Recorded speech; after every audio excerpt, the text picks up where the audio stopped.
Amén, amén, amén. Qué bendición, mis amados. Qué rico estar en la casa del Señor. Yo me alegro, como dice la palabra del Señor, yo me alegraré con todos aquellos que van ¿a dónde? A la casa del Señor. Mira a la persona que tienes al lado y dale una sonrisa, despiértalo, sacúdelo y dile bienvenido a la casa del Señor. Qué bendición, mis amados. Bueno, vamos a comenzar de una vez porque hay harto que tenemos que avanzar. ¿Les parece? Dios me ha regalado un estudio. He venido leyendo el libro de Ruth y Dios ha hablado mi vida de una manera increíble. Me ha hablado mucho porque Ruth es un libro donde tú no ves intervenciones milagrosas, o sea, intervenciones como sobrenaturales. En otros libros, en la mayoría de los libros, siempre vemos cómo Dios hace algo de manera milagrosa, de manera poderosa. Pongo el mismo ejemplo que puse en las predicaciones pasadas. Vemos en el libro de Génesis, vemos en el Éxodo cómo Dios abre el mar rojo y pasa al pueblo. Vemos como una nube está siguiendo al pueblo de Israel y después una columna de fuego. En otros instantes vemos como el ángel de Jehová se le aparece a muchas personas. Se le aparece, por ejemplo, a Jacob y dice que pelean allí y que Jacob le dice, no te voy a soltar hasta que no me bendigas. Y así vemos la Biblia y así vemos todas las historias que aparecen allí en la Biblia. Pero Ruth es como tu vida y mi vida en muchas ocasiones. Nosotros clamamos por ver ese milagro, por ver esa manifestación poderosa, que un día reciba yo la llamada del banco y diga, no, mire, es que estamos dándole un premio a todos y tome la casa, está paga. Todos queremos ver algo así, ¿no es cierto? Que nos digan, mira, por ser tan buen cliente, el carro que tienes ya está pago. Que te llamen y te digan, porque tu hijo es tan estudioso y tan bueno, la universidad va a ser gratis. Todos decimos, sí, Señor, esos son los milagros que yo quiero. Señor, muéstrame a mi pareja. Y que descienda del cielo con dos ángeles y que diga, hijo, hija, este es el elegido. Nos encantaría algo por el estilo, ¿no? Pero nuestras vidas se parecen a las vidas de Ruth, donde, ¿será que sí? ¿Será que no? ¿Será que este es o no? ¿Será que me voy a equivocar o no? Y vemos cómo Dios utiliza la providencia. ¿Se acuerdan qué era la providencia? La providencia es como Dios utiliza mecanismos naturales para llevar a cabo su propósito. Entonces vemos que, por ejemplo, Ruth decide dejar su pueblo. Estamos situados en una época donde dice que las personas hacían lo que a sus ojos les parecía, porque vivían en la época de los jueces. Y entonces vemos que una familia sale de una tierra y se va a donde el enemigo, allá se casa. Los dos hijos de esta familia adquieren dos nuevas integrantes moabitas, pero ellos mueren y Ruth queda allí como la nuera que no sabe qué hacer. Noemí le dice a sus dos nueras, váyanse, no tengo nada que ofrecerles. Aunque naciera un hijo en este momento, para cuando mi hijo tenga la edad para casarse, ustedes ya no van a estar en forma para ser las esposas de mis hijos. Y Orfa dice, gracias, me voy. Y Noemí dice el famoso verso que aparece en todos los matrimonios. Tu Dios será mi Dios, tu pueblo será mi pueblo, tus costumbres serán mis costumbres, a donde tú vayas iré yo. Increíble que esa haya sido una frase entre la nuera y la suegra y no entre esposos como nosotros solemos utilizarla. Y vemos que Ruth llega a un campo y empieza a trabajar en ese campo. Y dio la casualidad de que ese campo era un campo de uno de las personas que la podía redimir. ¿Qué estoy hablando con esto de las personas que las podía redimir? Pues resulta que Dios había establecido que cuando una familia, el esposo de esa casa moría y los hijos morían, el familiar más cercano tenía que hacerse cargo de la viuda que quedaba.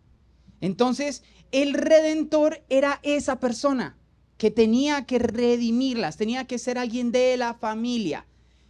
Y por coincidencias de la vida, ella llegó al campo que pertenecía a ese redentor. ¿No les parece como que una super coincidencia? Dios trabaja así. Mira a la persona que tienes al lado y dile: Dios trabaja con coincidencias santas. Te pone en el lugar por coincidencia. Tú recibes una llamada por coincidencia. Tu esposo y tu esposa, antes de ser tu esposo y tu esposa, te da una sonrisa por coincidencia. Y hoy estás casado y dices: Dios, ¿por qué esa coincidencia? Pero Dios está obrando, mis amados. Dios está obrando. Así que la vida de Ruth se me hace muy a la mía, porque creo en un Dios que puede hacer cosas sobrenaturales. Creo en un Dios que puede hacer cosas que yo no me imagino. Pero también creo en un Dios que puede hacerlo solo con coincidencias. Y en la vida de Ruth vemos coincidencia tras coincidencia y cómo Dios va obrando. Así que hoy yo quiero darles unos consejos que yo veo en Ruth para tener vidas exitosas. Mira a la persona que tienes al lado y hazle esta pregunta: ¿quieres tener una vida exitosa? Parece que nadie quiere tener una vida exitosa. Yo sí quiero tener una vida exitosa. Y vamos a mirar varias cosas que podemos hacer para poder tener vidas exitosas. Vaya conmigo, por favor, a Ruth capítulo 2. Vamos a leer el verso 23. Súper corto, pero súper importante. Dice la palabra del Señor en Ruth capítulo 2, verso 23. De modo que Ruth trabajó junto a las mujeres en los campos de Booz y recogieron grano con ellas hasta el fin de la cosecha de cebada. Y dice, y mientras tanto siguió viviendo ¿con quién? Con su suegra. ¿Quién era la suegra de Ruth? Noemí, exacto. ¿Qué es lo que Dios nos quiere decir acá? Mis amados, Ruth hubiese podido tener muchas más alternativas. Ruth era una mujer joven. Ruth tenía una vida por delante. Sin embargo, después de que ella tuvo la decisión, en una de las predicaciones pasadas dijimos que Ruth estaba decidida a cambiar de página. Y Ruth dijo: yo salgo de esta condición. Y entonces fue a empezar a trabajar. Mis amados, tú y yo tenemos que seguir el ejemplo de Ruth. Tenemos que mantenernos en el lugar correcto. Dice que Ruth se mantuvo toda la temporada de la siega del trigo y de la cebada. ¿Cuánto puede durar eso? ¿3 meses? ¿4 meses? ¿6 meses? Dice la palabra del Señor que Ruth se mantuvo en el lugar correcto. Y eso me pone a mí a pensar mucho. Porque no importa estar en el lugar correcto. Tú y yo creo que estás en el lugar correcto. Pero lo que realmente importa es mantenerse en el lugar correcto. Son dos cosas diferentes. Muchos decimos: Señor, dame a la persona correcta para casarme. Y te casas, pero cuando vienen las pruebas, cuando viene la temporada de la siega, donde tienes que sembrar, sembrar, sembrar y no hay nada, ¿qué es lo que solemos pensar inmediatamente? Esto no es. Por aquí no fue, tengo que marcharme de este lugar porque habrán otros campos más fértiles en algún lado. Y cambiamos rápidamente. Muchos llegan a la iglesia y dicen: bueno, Dios, te voy a dar 1 mes. Y me voy a meter 1 mes contigo y voy a orar y voy a interceder y voy a leer la Biblia. Pero si en 1 mes no veo cambio, hasta aquí llegó mi compromiso contigo. Ruth, mis amados, no fue así. Para que tú y yo tengamos una vida exitosa, no importa estar en el lugar correcto. Lo que importa es que nos aferremos a ese lugar correcto y batallemos y estemos persistentes y no nos cansemos, porque eso es lo que cuenta. Todo todos estamos en la época de el microondas, de que queremos todo ¿qué?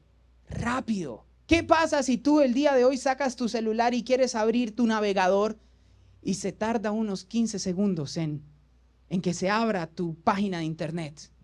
Es el acabose. Nos desesperamos y empezamos todo el mundo a mirar dónde hay mejor señal y miramos, pero tengo 4 rayitas, ¿qué pasa? Que no está funcionando. Y muchos somos de la misma manera con Dios. Nos metemos en oración, leemos la palabra, pero cuando no vemos una respuesta inmediata, nos desesperamos y decimos, hasta aquí fue, ya he dado suficiente. No sé si alguna vez le ha pasado eso. A mí me pasa. Y yo me imagino que Ruth estaba en la misma situación. Yo no sé si alguien de los que está acá alguna vez ha trabajado en el campo, recogiendo los sembrados de los productos. No hay trabajo más difícil que esos. Estar al sol todo el día recogiendo, protegiendo. Cuando llueve, hay que proteger el campo. Cuando hay plagas, hay que proteger el campo. Cuando hay mucho sol, hay que proteger el campo. ¿Y qué pasa cuando hay mucho sol acá? Nos vamos para la playa. Cuando llueve mucho, no vamos a la iglesia. Cuando está haciendo mucho frío, una buena película en Netflix. ¿Y qué pasa en el lugar correcto que tú estás? Cuando vemos, por ejemplo, la vida de Moisés, Moisés caminó, decimos todos los pastores, Moisés caminó por ese lugar muchos años, por el mismo desierto muchos años. Y un día él vio algo diferente y se acercó a mirar qué era. Y todos sabemos la zarza o el árbol ardiente. Y cuando él fue a pisar el lugar, Dios le dijo, momento, quítate el calzado de tus pies porque el lugar donde estás es santo. Pero yo no veo ningún cambio en la tierra. Solo porque Dios estaba allí, se hizo santo. Ahora, déjame hacerte esta pregunta. ¿Dios está en tu casa? Entonces tu casa es tierra santa. ¿Dios está en la iglesia? Entonces la tierra es lugar. ¿Dios está en tu trabajo? Algunos de pronto se queda en la puerta, me espera en la puerta a las 8 horas. Si Dios está en tu casa, en tu trabajo es tierra santa.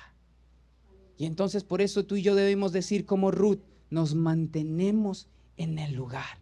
Mira lo que dice este Salmo capítulo 63, verso 1 y 2, que es lo que tú y yo debemos tener en nuestra mente todos los días. Dice, Dios mío, tú eres mi Dios.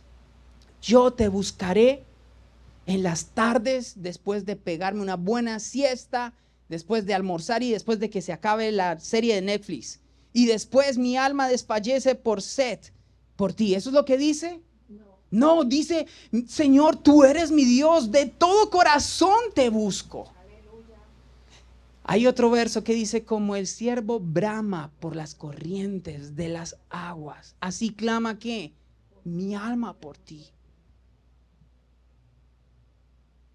Tú y yo debemos buscar a Dios de esa manera y decirle, Señor, mi alma tiene sed de ti. Me voy a mantener en el lugar correcto. Mis amados,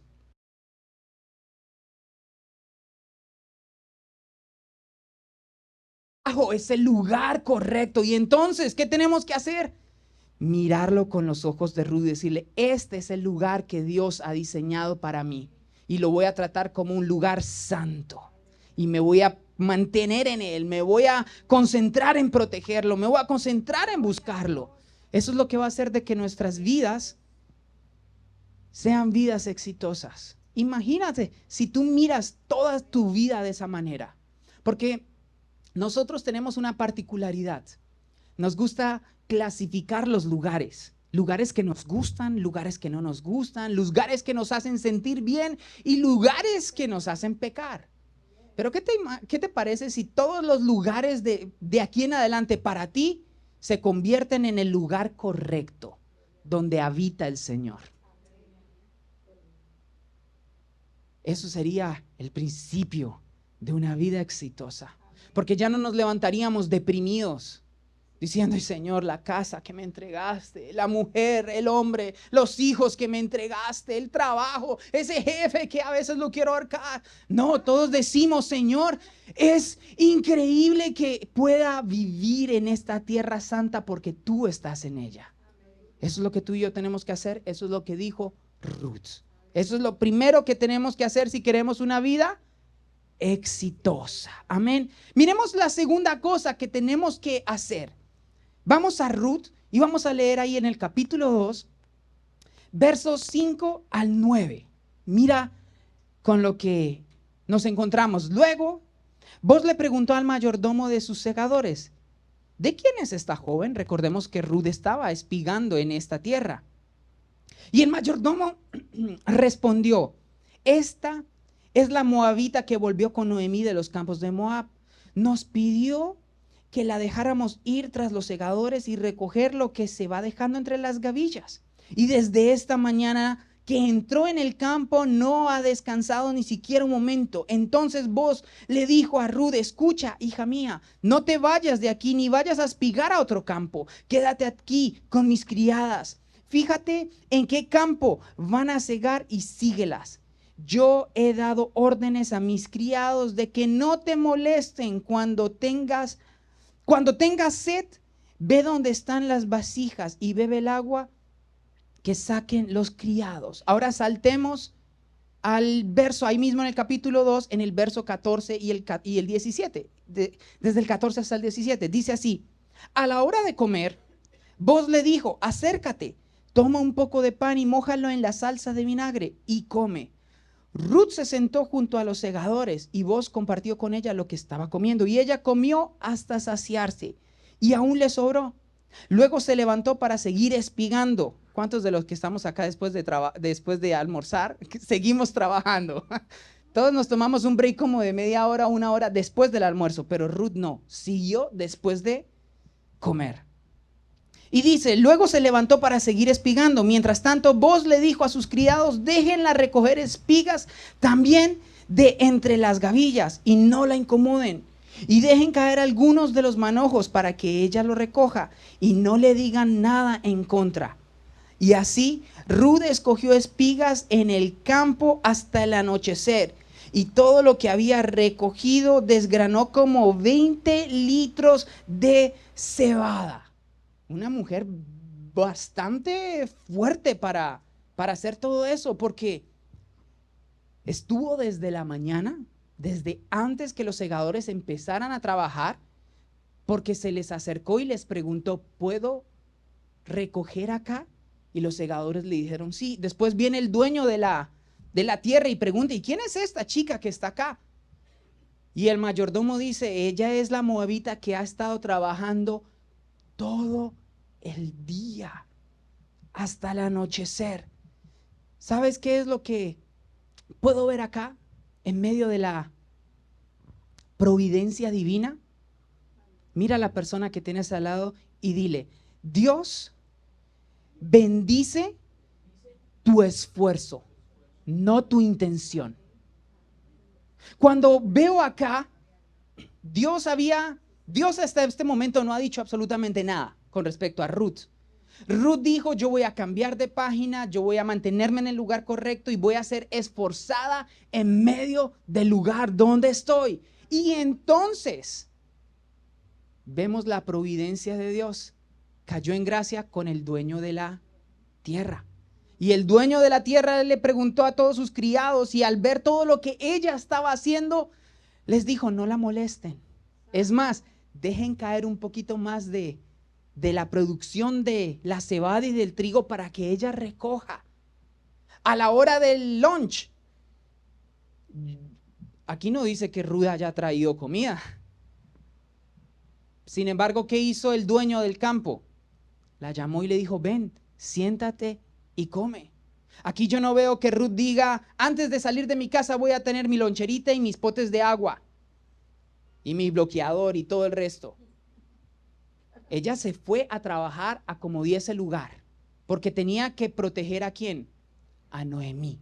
Y en medio del trabajo y del sudor y de la ardua esfuerzo, Dios la bendijo.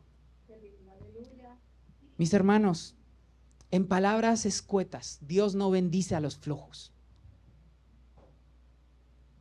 Dios no bendice a solo aquel que se la pasa orando y orando y orando y orando y orando y no hace nada más. Por eso la palabra de Dios dice, el que no trabaje, que no coma. Así de sencillo. Yo no veo en ningún momento yo no veo a Ruth orando y pidiendo, Señor, tengo que trabajar, tengo que espigar, Señor, tengo que hacer este trabajo, tengo que hacer lo otro. No, ella hizo tomó unas decisiones antes, en el capítulo 1. Preguntó, siguió consejos y todo lo que tenía el protocolo. Pero cuando llegó la hora de trabajar, ¿qué hizo? Se arremangó, se puso su cosita para que el pelo no la molestara y arrancó a recoger. Mis hermanos, tú y yo tenemos que ser esforzados y valientes con lo que tenemos. Como lo habíamos dicho en el verso anterior, estás en la tierra buena, pero la tierra buena hay que ¿qué? Trabajarla. Tu familia hay que ¿qué? Trabajarla. Tu esposo, tenemos que, las esposas dicen, hay que trabajarlo. Las esposas están casi perfectas. Tenemos que mantenernos activos y productivos.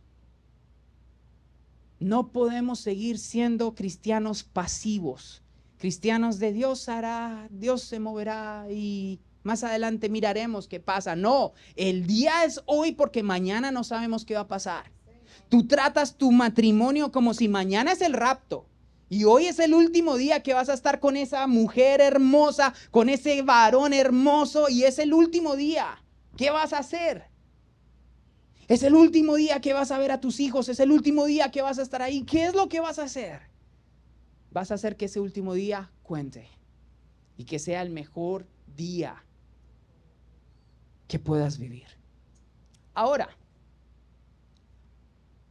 en medio de este principio hay algo muy delicado. Porque nosotros hispanos, los que son hispanos, los que se sienten hispanos, por fe, quiero decir que somos demasiado esforzados, extremadamente esforzados.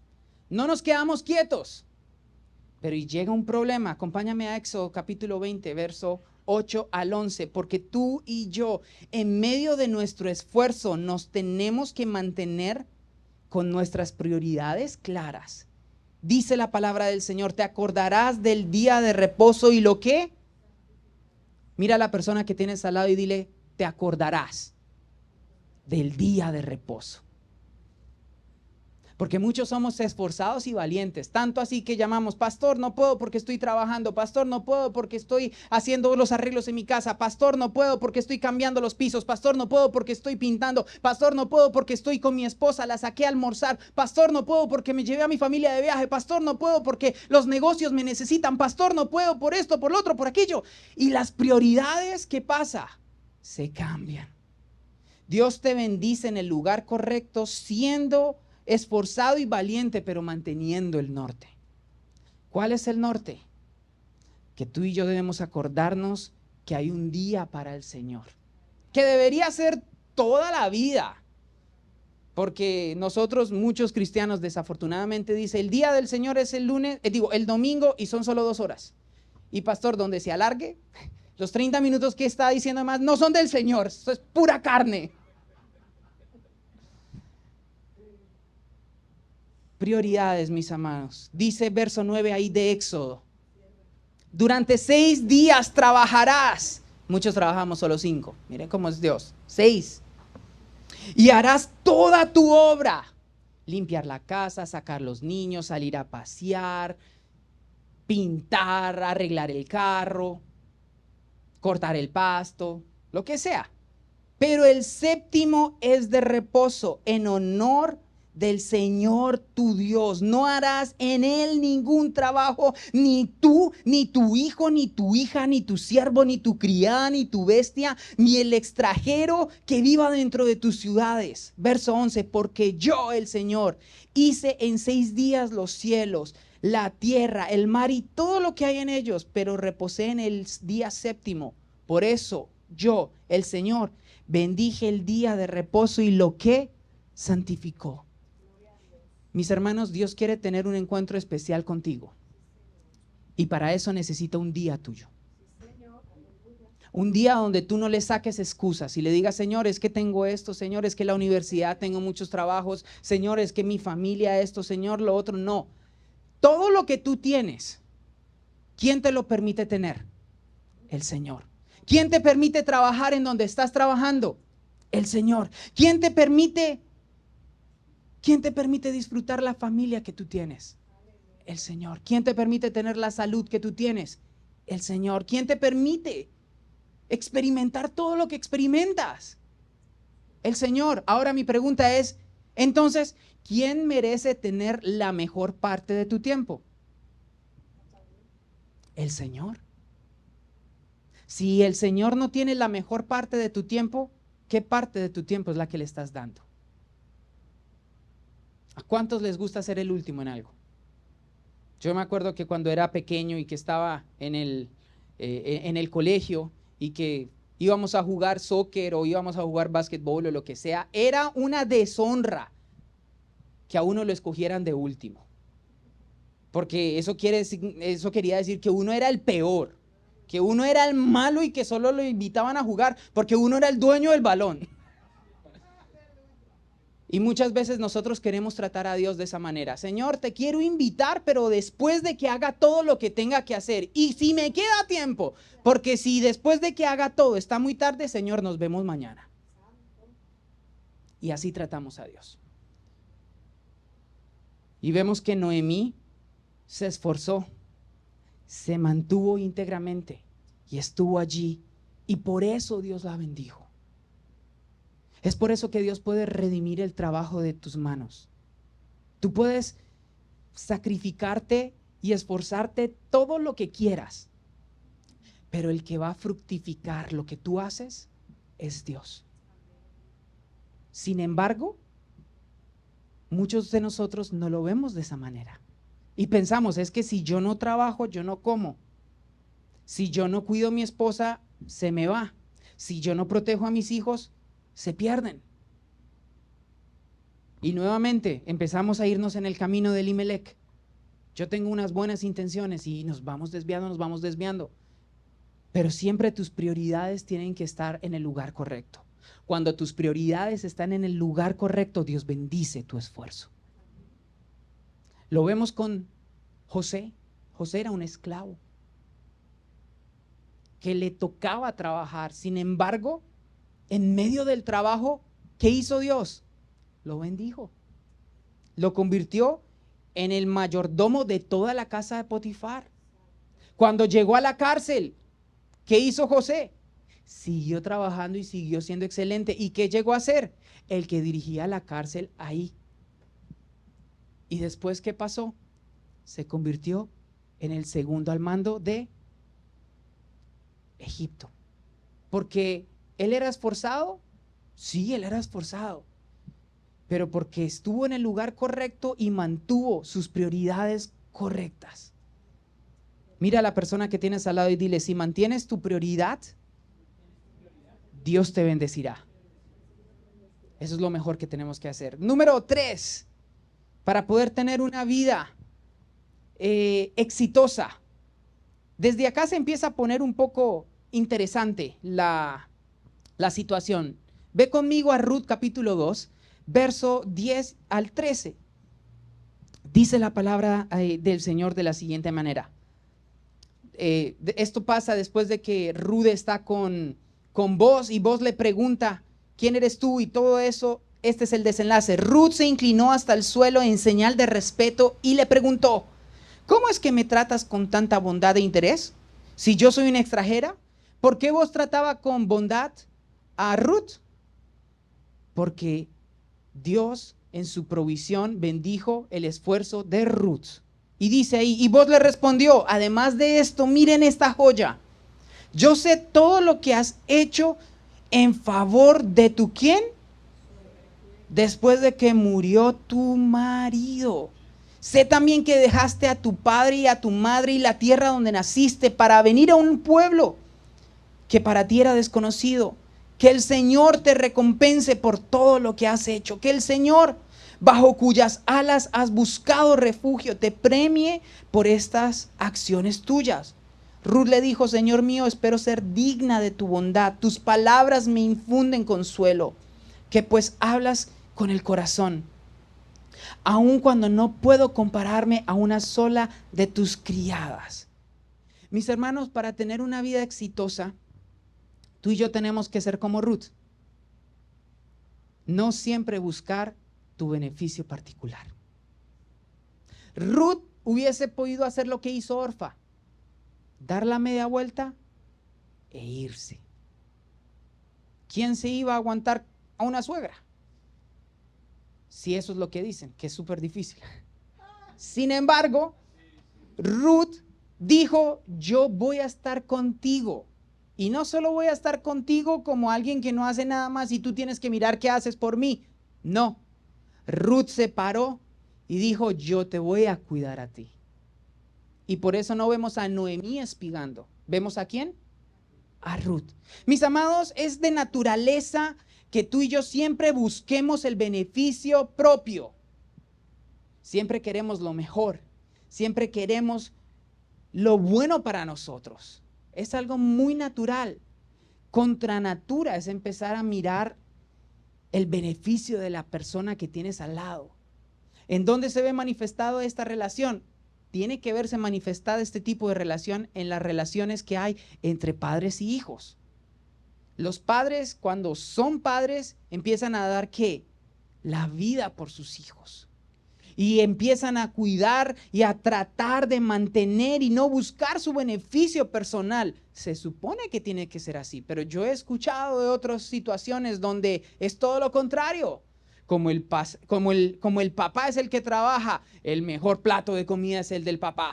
Como el papá es el que trabaja, la ropa que se estrena es la del papá. Como tú eres el que trabaja las cosas, pues yo decido en qué gastarlas.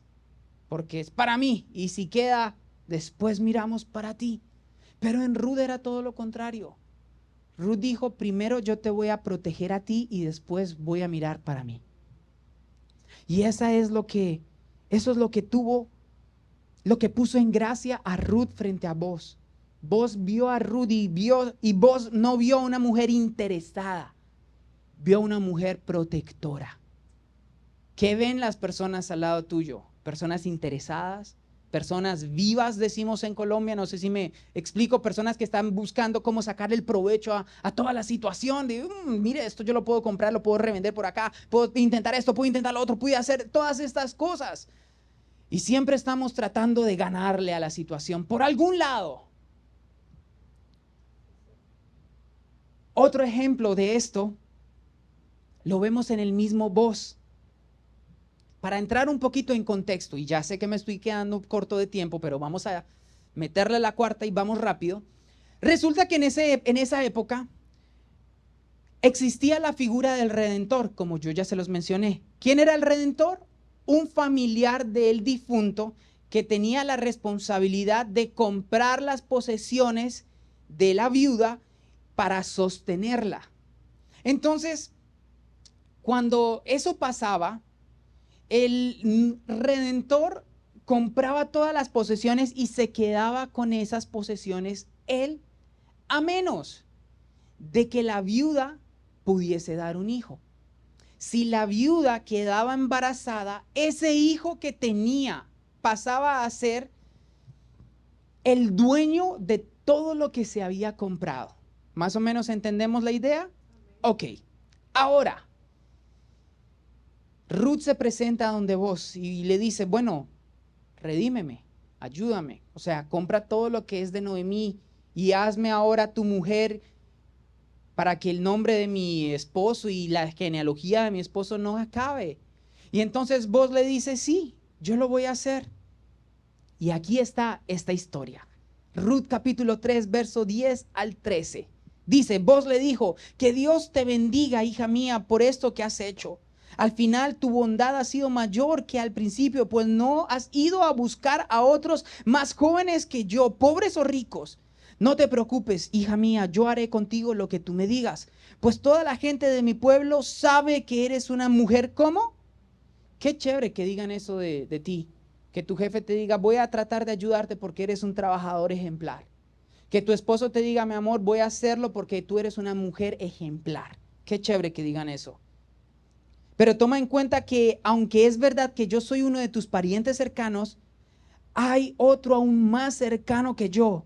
Duerme aquí esta noche y mañana cuando sea de día, si él te rescata, está bien, que te rescate. Pero si no te quiere rescatar, yo lo haré. Pongo al Señor como testigo. Ahora descansa y hasta mañana. Vos le dice, hay otra persona que te puede redimir y en el orden, él tiene que ir primero. Entonces yo voy a ir a él y le voy a decir si él te va a redimir. Y si él no lo hace, yo te voy a redimir. Y acuérdense de la figura legal de todo esto. Y llegamos al capítulo 4, donde encuentran al tipo que era el redentor más cercano, el familiar más cercano. Y miren lo que dice. Entonces Boaz llamó a 10 de los ancianos de la ciudad y les dijo, siéntense también con nosotros. Estaban reunidos los dos hombres de negocio allí.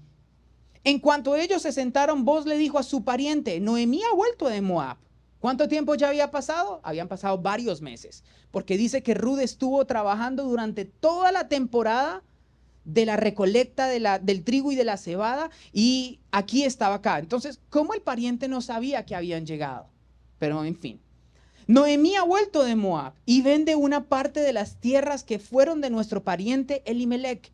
Le dice Boaz a este tipo, creo que conviene que lo sepas y te sugiero comprar sus tierras, teniendo como testigos aquí a los presentes, ancianos de mi pueblo. Si quieres comprar, compra. Si no quieres comprar, dímelo, pues tengo que saberlo. Y es que nadie más puede comprar sino solo tú y después de ti yo. Y el pariente respondió, está bien, compro el terreno. Se empieza a poner interesante la situación porque acuérdense de la transacción. Boaz le dice, Noemí regresó y Noemí ya era una mujer mayor. No se esperaba que Noemí tuviese ¿qué? Un bebé. Entonces, si el pariente compraba, ¿a quién le iban a quedar las tierras? A ese pariente. Porque Noemí no podía tener ya bebés porque supongo yo que ya era de edad. Y entonces el pariente dijo, esto es un buen negocio. Yo puedo comprar todas las tierras de Elimelech y me van a quedar a mí y a mi familia. Y las voy a comprar a un buen precio y entonces voy a ayudar a esta persona. Como cuando uno está endeudado y entonces le pide ayuda a alguien y ese alguien te dice, sí, yo te voy a prestar, pero para que veas que te aprecio mucho, solo te voy a poner un interés del 7%. Los bancos están al 9%, yo te lo doy al 7%. Entonces nos están ayudando.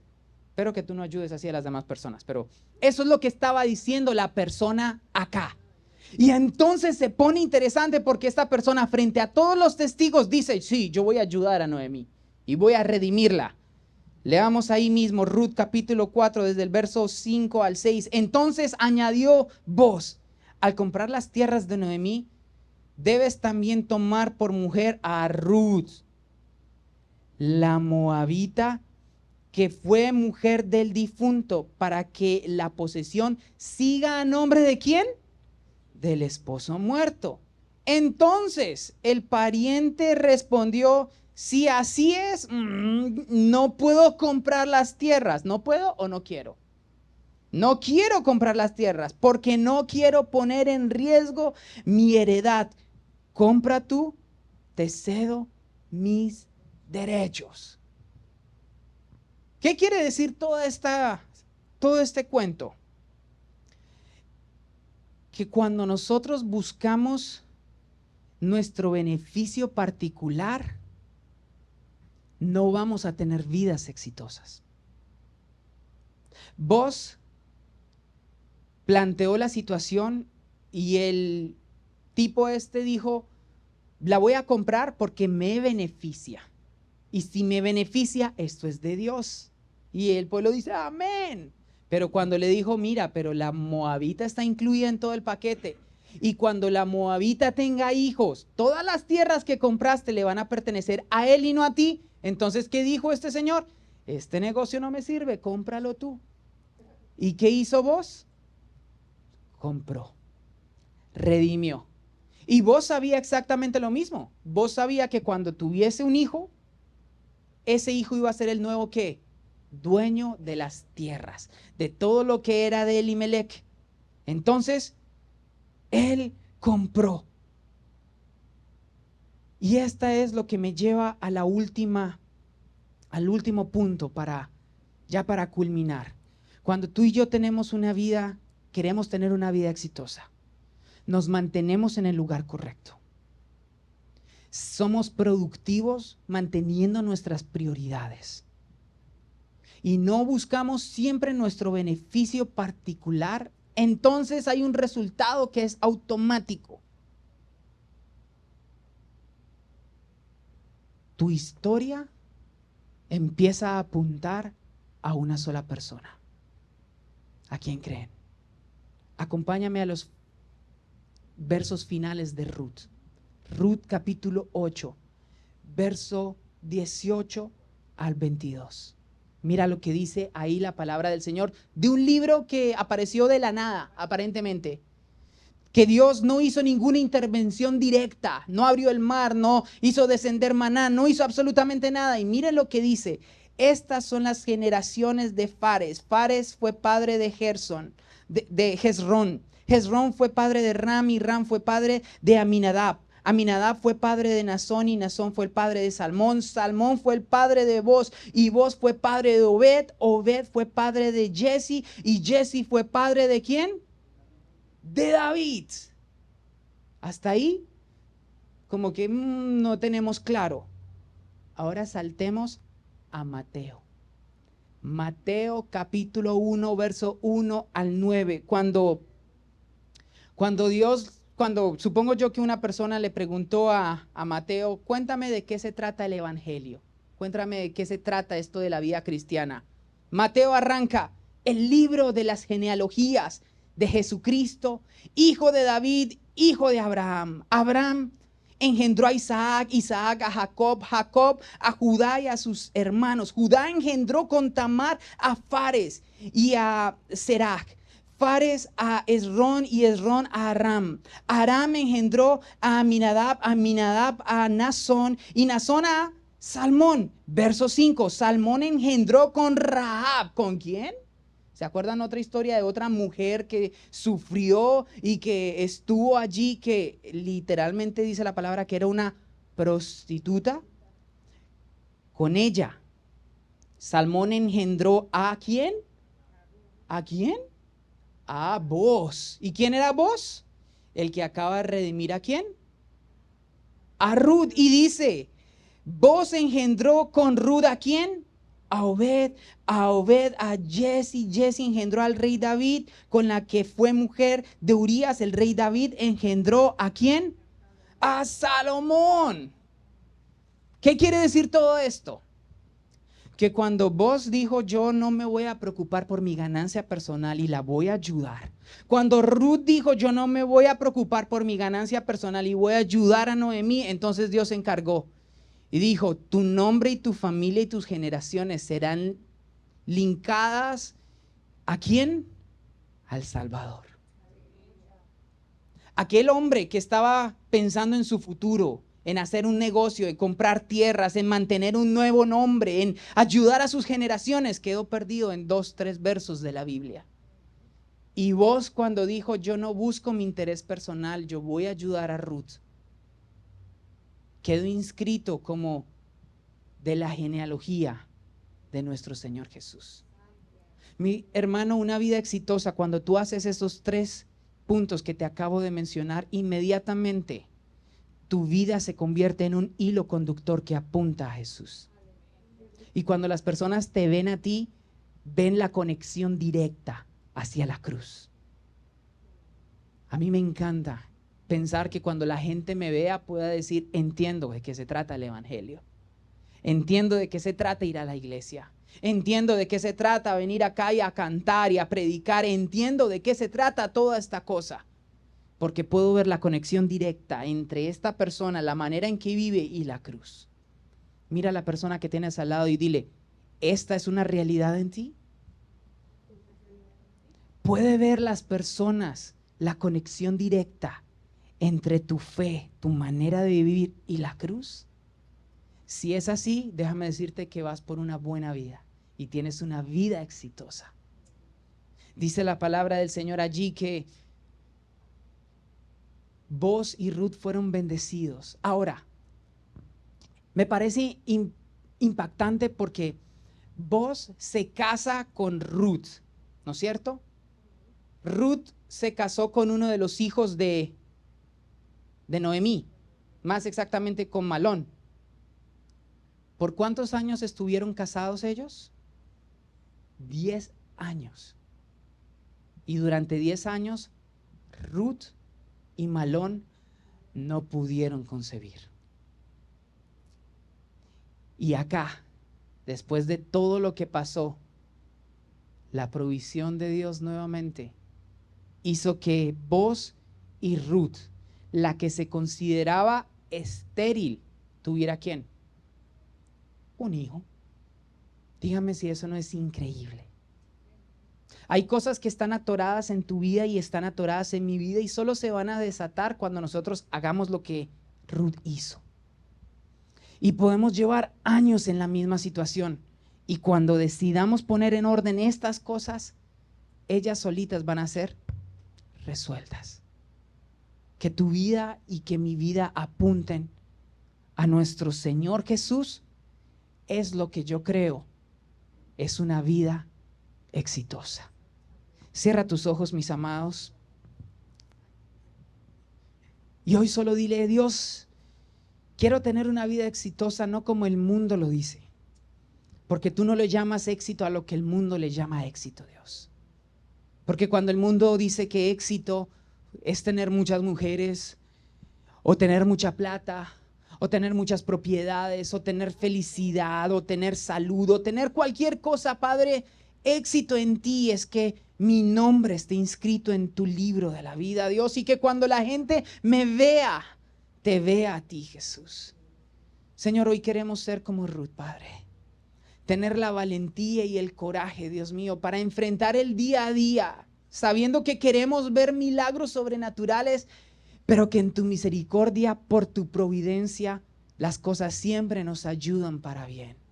Ayúdanos a ver, Dios mío, el lugar donde estamos como el lugar correcto, a ser esforzados y valientes sabiendo que nuestra prioridad eres tú, Señor, y que todo lo que hagamos no solo lo hagamos por beneficio propio, Padre, sino para darte gloria, Dios mío, y para darte honra, Padre.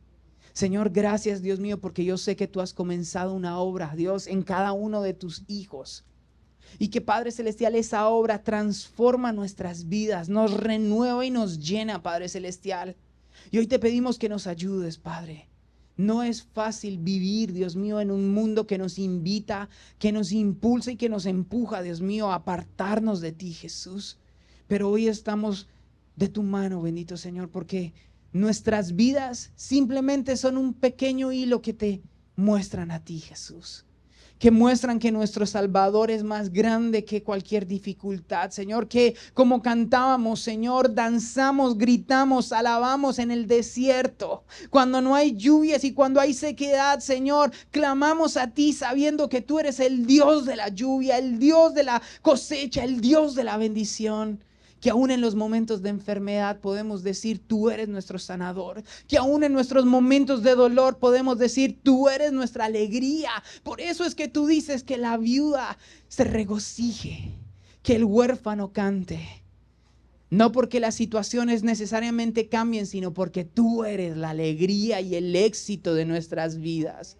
Ayúdanos a poner nuestros ojos en ti, Jesús. Padre, te damos gracias, Señor, porque sabemos que tú harás, Señor. En el nombre poderoso de Jesucristo lo creemos y la iglesia dice amén y amén.